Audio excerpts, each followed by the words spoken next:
پہلے ان کو کوئی پہچانتا تھا یا کوئی پہچانتا نہیں تھا، لیکن اس نعرے کی وجہ سے جب دیکھا کہ سب ان کو پتہ ہے مولوی ان کے پیچھے پڑ جائیں گے، مشہور ہو گئے. اللہ نے آپ کو شہرت کا ذریعہ بنایا ہے، ساری دنیا میں آپ مشہور ہو جاتے ہیں. چیخنے کے بجائے ایسے لوگوں پہ ختم شروع کر دیا کرو یا قہاروں کا.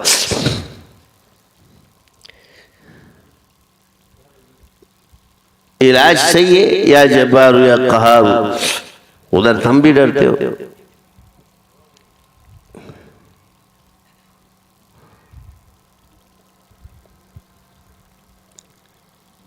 تو تصوف کو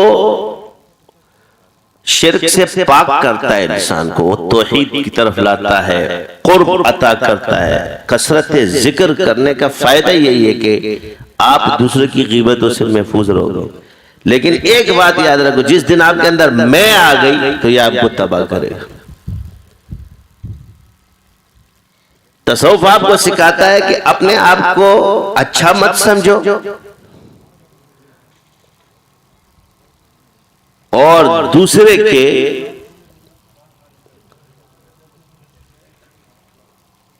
نیکیوں پر رد مت کرو. یہ مت کہو کہ تیری یہ نیکی قبول ہے کہ نہیں ہے. تصوف اس کا نام نہیں ہے، کیونکہ تصوف اگر آپ پہ کھلے گی تو ربنا ما خلقت ھذا باطلا سبحانک فقنا عذاب النار.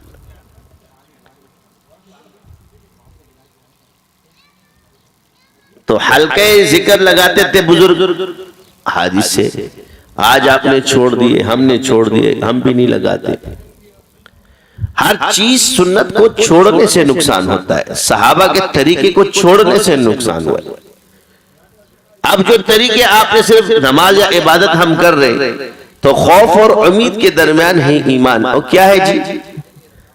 ایک تو گناہ کرتے ہوئے ڈرے کہ خوف ہے اللہ کا، اور ایک اپنی نیکیوں پر بھی آپ کو کہ کیا ہم نے عبادت کا حق ادا کیا ہے کہ نہیں، کہ اس پہ بھی خوف ہونا چاہیے کہ قبول ہے کہ نہیں. یہ تو خوف ہے. اب امید کیا ہے کہ انسان اگر گر گیا ہے تو مایوس نہ ہو، توبہ کرے اور یہ امید رکھے کہ انشاءاللہ اس کلمے کی برکت سے ہم جنت میں جائیں گے.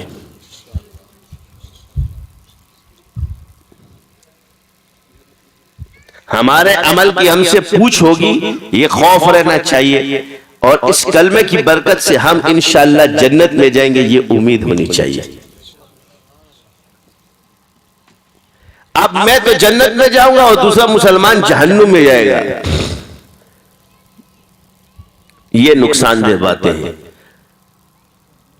اپنے اگر کسی کی قرات ٹھیک نہیں ہے تو اپنی قرات ٹھیک کر لے، کسی کی تصوف ٹھیک نہیں ہے تو اپنی تصوف ٹھیک کر لے، کسی کی کتاب ٹھیک نہیں تو اپنی کتاب ٹھیک کر لے، مگر ایک دوسرے پر رد نہ کرے. یہ اپنا معمول بنا. میں کہتا ہوں جو نیکی کا کام کر رہا ہے بھائی اللہ اللہ خیر صلی اللہ.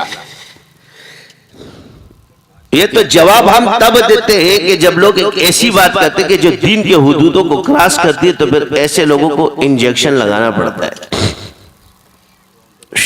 توحید کا، کیونکہ اس کے اندر کفر کا وہ آ گیا ہے، لہذا اس کو انجیکشن لگا رہا ہوں توحید کا کہ موحد.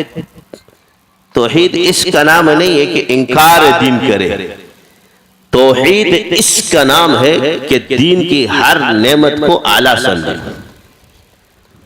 انکار دین توحید نہیں ہے، کفر ہے. یہ توحید ابلیس کی بھی تھی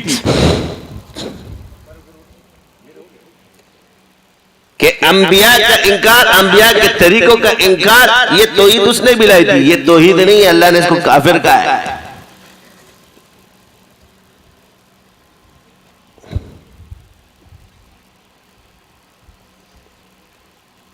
اب سوال یہ ہے کہ کافی چیزیں ثابت ہیں تو آیا کرے کون؟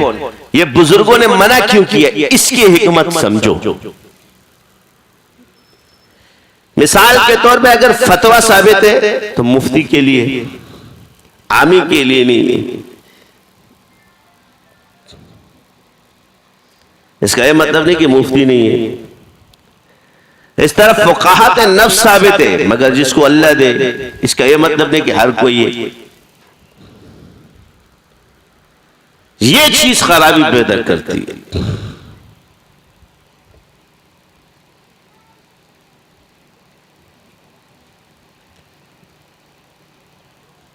تو نبیین، صدیقین، شہداء، صالحین، اگر عام معنی میں ایک تو وہ شہید ہے جو اللہ کی راہ میں شہید ہوتے ہیں، مگر گواہی دینے بھی شہداء. تو جنہوں نے اپنے لفظ کی اصلاح کی، علم لیے، کلمہ پڑھا، مسلمان ہو گئے، گناہوں سے اصلاح نفس ہو گیا. عام لوگ ہیں، باقی علم یا قدر و مزن، بس وہ کیا ہے، پورے دین کے پر ایمان رکھے، اپنے آپ کو بچاتے رہے، صالح لوگ ہیں، علم نہیں ہے تو ان کو صالح. علماء ہے، وہ ہر چیز پر محنت کرتے، اس کی تحقیق کرتے، گواہی دیتے. ہاں یہ روایت جو ہم تک پہنچی ہے صحیح ہے، یہ غلط ہے، یہ قول جب آپ تک پہنچا یہ ٹھیک ہے، یہ غلط ہے، اس کے گواہ ہیں یہ.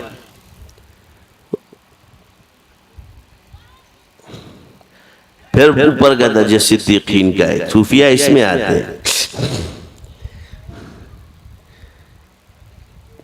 آپ کہو گے جی کیوں؟ تو کلمے پر مجاہدے انبیاء اور صحابہ سے بھی ثابت ہے، اور کلمے پر مجاہدے کلمے کے ذریعے علم یہ صوفیہ کو آتا ہوتا ہے، شرط یہ کہ وہ صوفی ہو.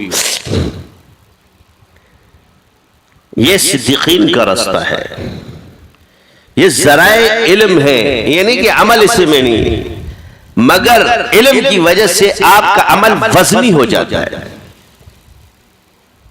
عمل وہی رہتا ہے، کوئی نماز کے طریقے بدل نہیں جائیں گے، صرف اندر چینج ہونا شروع ہو جاتا ہے. یہ نہیں کہ جو آدمی نماز پڑھ رہا ہے اور فقیہ نماز پڑھ رہا ہے، اس میں فرق ہے. نماز تو ایک ہے، رکوع اور سجود ایک ہی ہے، لیکن اس کی نماز اور اس کی نماز برابر کیوں نہیں؟ یہ 1000 عابدوں پر یہ ایک فقیہ باری کیوں ہے؟ کیونکہ اللہ ہی اسے بندہ، اللہ نے اسے اپنا بندہ بنے کہ اللہ کے بندے نے عبادت نہیں کرے. اس کو وہ علم عطا ہے جو شیطان کے وار جانتا ہے.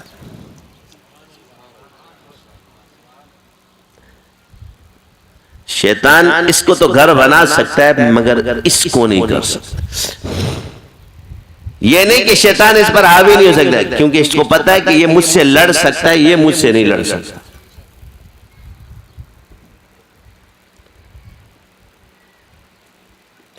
تو اس کے علم کی وجہ سے اس کا درجہ عمل کا بڑھ گیا.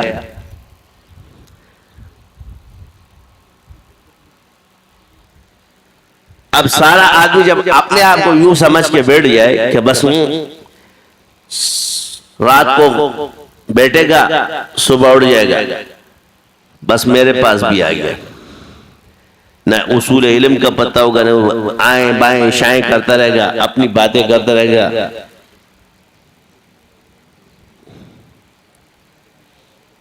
یہ غلط چیز.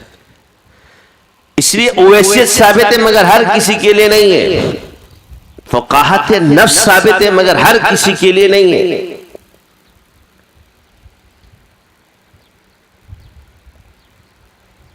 اس چیز کو سمجھو.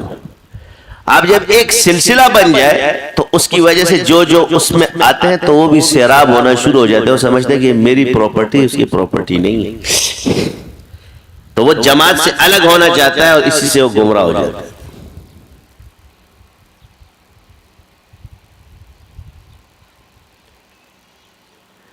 اب ایک استاد ہے، اگر وہ بیچارہ وہاں بیٹھا ہے، اپنے دین کا، اپنے فن کا ماہر ہے، تم جا کے اسے ایک ایسا سوال کرتے تو سوال پوچھتے، وہ جواب دیتے، یہ بھی ٹھیک ہے. مگر ہم کہتے ہیں کہ کم سے کم اس بندے کے ساتھ مل تو لو، ہو سکتا ہے کہ بعد میں تمہیں پچھتانا نہ پڑے.